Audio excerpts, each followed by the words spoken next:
नमस्ते, मैं हूँ लक्ष्य और आपका स्वागत है डिप्लोमेसी एंड डिफेंस में। तो आज हम कुछ अपनी इम्पोर्टेंट न्यूज़ हैं उनको कवर करेंगे इस वीडियो के अंदर।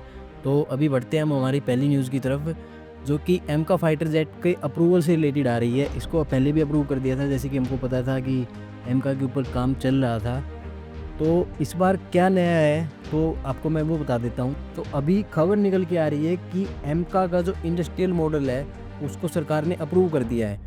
अब क्या होने वाला है कि जो अपनी डीआरडीओ थी, जो गवर्नमेंट कंपनी थी, उसके साथ पब्लिक और जो प्राइवेट कंपनी है वो भी डीआरडीओ का साथ देंगी एमका को बनाने के लिए। इससे क्या होगा, एमका की जो स्पीड है उसको बूस्ट मिलेगा, क्योंकि जो प्राइवेट कंपनियां होती हैं वो प्रॉफिट करना चाहती हैं। प्रॉफिट के लिए वो अपने जो प्रोजेक्ट उनको मिलता है वो टाइमली डिलीवर्ड करती हैं।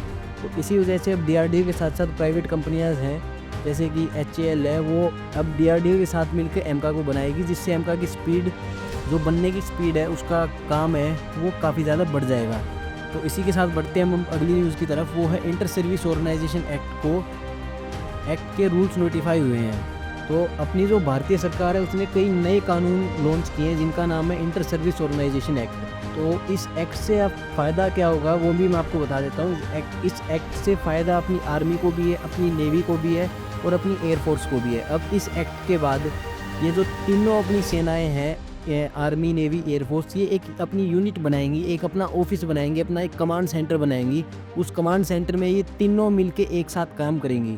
अब ये नहीं होगा कि आर्मी का अलग कमांड सेंटर है, नेवी का अलग अलग कमांड सेंटर है, एयरफोर्स का अलग कमांड सेंटर है।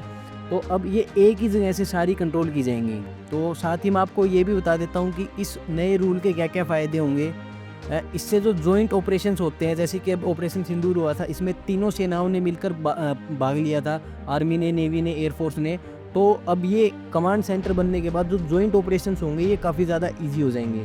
साथ ही साथ अगर कोई मुसीबत आती है, कोई वार टाइम सिचुएशन आती है, तो उसके अंदर जो डिसीजंस होंगे वो काफ़ी ज़्यादा फास्ट हो जाएंगे, क्योंकि अपनी तीनों सेनाएं एक ही कमांड सेंटर से ऑपरेट हो रही होंगी। इसके साथ ही साथ जो कोऑर्डिनेशन होती है, अपनी सेनाओं की जो मूवमेंट होती है, कोऑर्डिनेशन होती है, वो भी काफ़ी ज़्यादा अच्छे से काफ़ी अच्छी हो जाएगी, क्योंकि जो रिसोर्सेज हैं नेवी के, एयरफोर्स के और अपनी इंडियन आर्मी के, वो सारे के सारे एक हैं, मतलब कंबाइन हो जाएंगे। तो अभी मैं अगली न्यूज़ की तरफ बढ़ता हूँ। अगली न्यूज़ आ रही है जो कि काफ़ी ज़्यादा इंपॉर्टेंट है भारत के लिए, भारत की डिफेंस इंडस्ट्री के लिए। जो भारत की डिफेंस सेक्टर थी, जो भारत की डिफेंस की कंपनियां थी, उनके स्टॉक्स में ज़बरदस्त तेज़ी आई हुई है ऑपरेशन सिंदूर के बाद, क्योंकि दुनिया ने देख लिया है कि भारत के जो हथियार हैं वो कितने ज़्यादा कैपेबल हैं। तो कई स्टॉक्स में तो 10% तक की भी जंप आया हुआ है सिंगल डे के अंदर।